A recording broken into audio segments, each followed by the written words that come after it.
जय स्वामीनारायण. 5 ते 6 वर्षाच्या मुलीचा फ्रॉक कटिंग आणि स्टिचिंग. तर welcome to my YouTube channel Pallavi Dande. तुमचं स्वागत करीत आहे. ओके. जय स्वामीनारायण. तर आपल्याला शिवायचा होता 5 ते 6 वर्षाच्या मुलीचा फ्रॉक आणि त्याचा फायनल लुक तुम्ही बघू शकता. तर याचं कटिंग आणि स्टिचिंग आपल्याला करायचं आहे. तर मी घेतलेला होता 2 मीटर कपडा आणि त्या कपड्याच्यासाठी लागत होती छातीचा चौथा घेतलेला होता. छाती होती 20 इंचाची, चौथा घेतलेला होता 5 इंच आला आणि 5 इंचामध्ये मी 3 इंच ॲड केलेला आहे आणि 5, 6, 7 आणि इथं 8च आहे. ओके. 3 इंच ॲड केलेला आहे. त्याच्यानंतर मी घेतलेली आहे लेंथ प्लस 1 इंच केलेला आहे. 11 इंचाची लेंथ होती, तर 1 इंच ॲड करून 12 इंचाची लेंथ घेतलेली आहे. गळारुंदी घेतलेली आहे 1 इंच आणि गळा तिथूनच तयार करून घेतलेला आहे. 4 इंचाचाच घेतलेला आहे. तुम्ही 4.5चा घेऊ शकता. मला बिलकुल छोटीशी बेल्ट तयार करायचा होता आणि 5 इंचाची काखुली घेतलेली आहे. तर शोल्डर घेतलेला आहे 4 इंचाचं, काखुली घेतलेली आहे 5 इंचाची, गळारुंदी घेतलेली आहे 1 इंचाची आणि असंच्या असं मी शेप तयार करून कट करून घेतलेला आहे. ओके. तर माप तुम्हाला समजले. छातीचा 1/4 अधिक 2 इंच लेंथ ते आडव्या भागामध्ये टाकलेला आहे 4 फोल्डमध्ये कपडा घेऊन आणि जो शोल्डर कट करीत आहे ते शोल्डर घेतलेला आहे मी 4 इंचाचं. काखोलीचा भाग घेतलेला आहे जो गोल कट केला तो 5 इंचाचा, गळारुंदी 1 इंच आणि इथून थोडंसं अर्धा इंचाच्या भागावरती मी शेपसाठी तयार करून घेतलेला आहे. ओके. तर आता मला जो कपडा म्हणजे जो पण आहे कपड्याचा त्याचा डबल टिबल फोल्ड करून मला अस्तरासाठी खाली कपडा कट करून घ्यायचा आहे. तर मी त्याची पूर्ण घडी करून घेते आहे 4 पदर आणि ते घडी करून जेवढी उंची तुमच्या ड्रेसची आहे तुम्ही कितीही घेऊ शकता.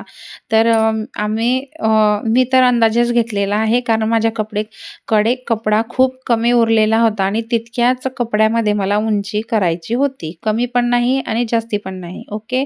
तर मी घेतलेला आहे साडीचा जो कपडा आहे तो घेतलेला आहे आणि जो शिल्लक राहिलेला आहे जसाचा तसा मी त्या भागावरती ठेवलेला आहे आणि अजून खाली उरलेला कपडा इतका मी ठेवणार आहे. ओके.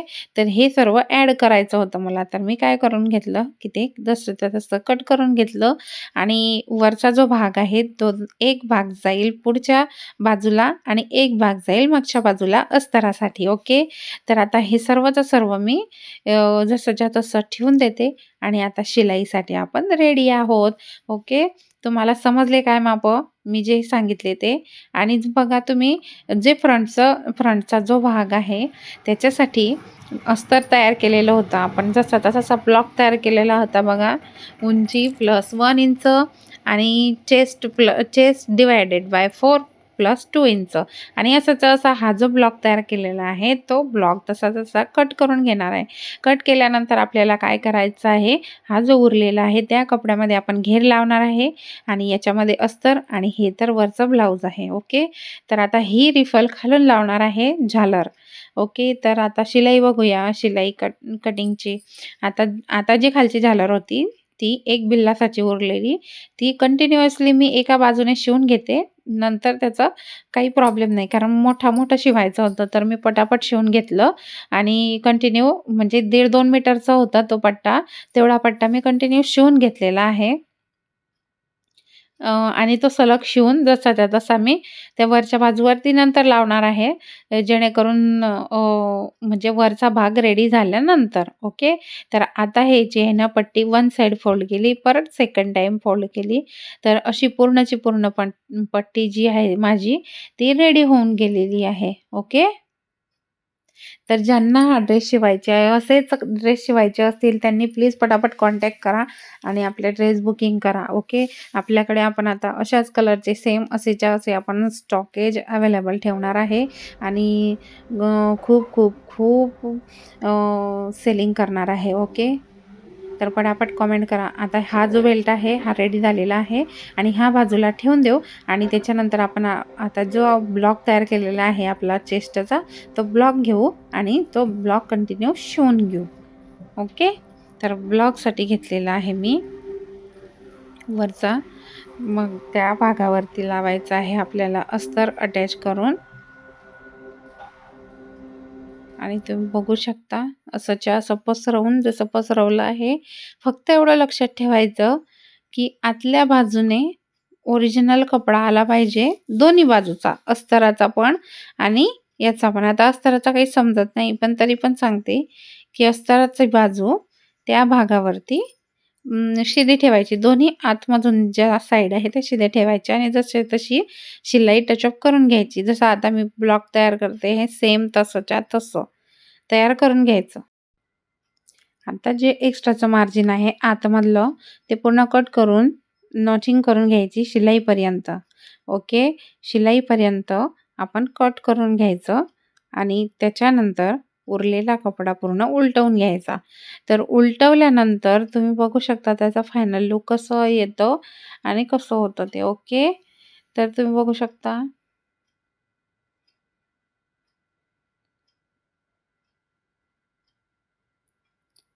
तर आता ओपन केलं, उलटं केलं आणि केल्यानंतर आता शेप तुम्ही बघा आणि त्याच्यानंतर जसं आहे तसंच्या तशी शिलाई आपल्याला द्यायची आहे आणि अशी छानपैकी द्यायची. आता खालतून बघा, जिथं अस्तर आहे तिथून आपल्याला सेम कट टू कट शिलाई मारायची आहे. कारण आपण जे अस्तर असतं ना, ते अस्तर एकदम परफेक्ट मापायचं करत असतो. ओके. काखुलीचा भाग जसाच्या तसा गोल घ्यायचा आणि फिनिशिंग बघा तुम्ही किती सुंदर येत आहे. शोल्डर, गळ्याचा भाग, षटकोनी गळा आहे, मला खूप आवडतो आणि इथं मी कॅनव्हास सुद्धा यूज केलेला नाहीये, पण शेप तुम्ही बघू शकता किती सुंदर आलेला आहे.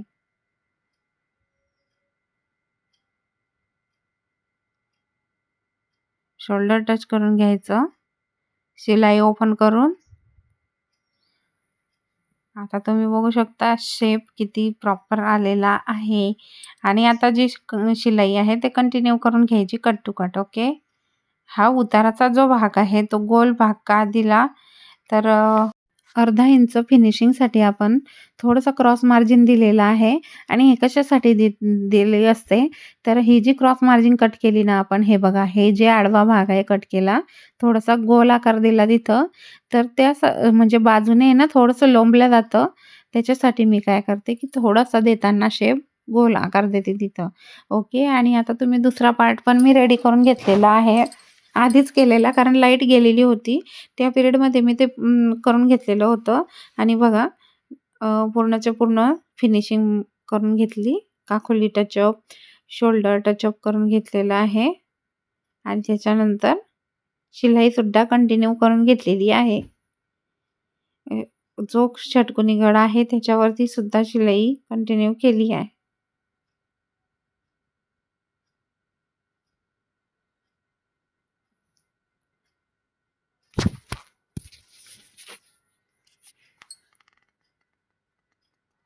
आता पूर्णचा पूर्ण काखुलीचा भाग सुद्धा टचअप केलेला आहे आणि जसं मागच्या वेळेस जसा तो भाग रेडी केला सेम तसाचा तसा तयार करून झालेला आहे. आता हा असा भाग आपण पूर्ण व्यवस्थित फिनिशिंगनुसार त्याचं कट टू कट जे वेस्टेज कपडा आहे तो सर्व वेस्टेज कपडा आपण कट टू कट करून घेणार आहोत. ओके,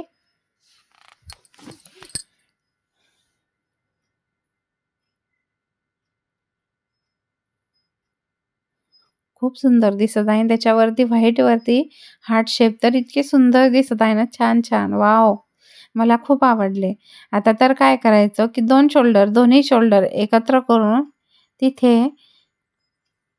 दाब शिलाई द्यायची आहे आणि दाब शिलाई दिल्यानंतर दुसऱ्या बाजूने सुद्धा तशीच दाब शिलाई द्यायची आहे.